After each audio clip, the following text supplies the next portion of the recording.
এক পোলা হুম, এক মায়ের খুব ভালোবাসে, হুম, দুনিয়ায় আর কিছু চায় না, ওই মায়া ছাড়া। আচ্ছা। কিন্তু মায়া পোলাটারে পছন্দ করে না। ওহো। অনেক চেষ্টার পর মায়া সে পোলাটারে কইল যে ঠিক আছে, হ্যাঁ, আমি তোমারে ভালোবাসতে পারি, হ্যাঁ।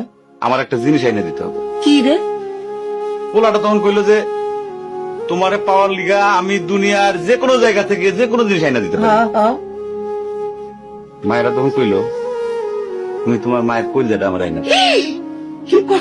কি কি মনে হয় না? কি গল্প শোনালি দিদু?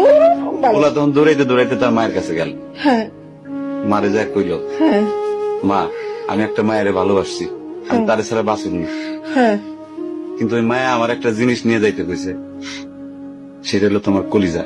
তুমি যদি তোমার কলিজাটা আমারে দাও, ওই মায়াটা কলিজাটা পাইলে আমার ভালোবাসবে।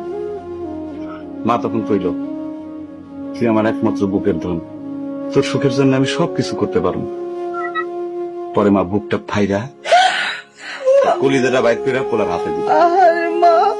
পোলাটা কলিজাটা হাতে পাইয়া যে কি খুশি, মা দৌড়াইতেছে দৌড়াইতেছে দৌড়াইতেছে, দৌড়াইতে দৌড়াইতে হঠাৎ রাস্তার মধ্যে উষ্টা খাইয়া পড়ে গেছে।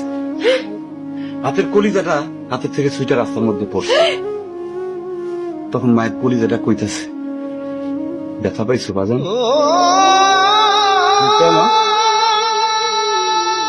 মায়া যদি এইরকম কয়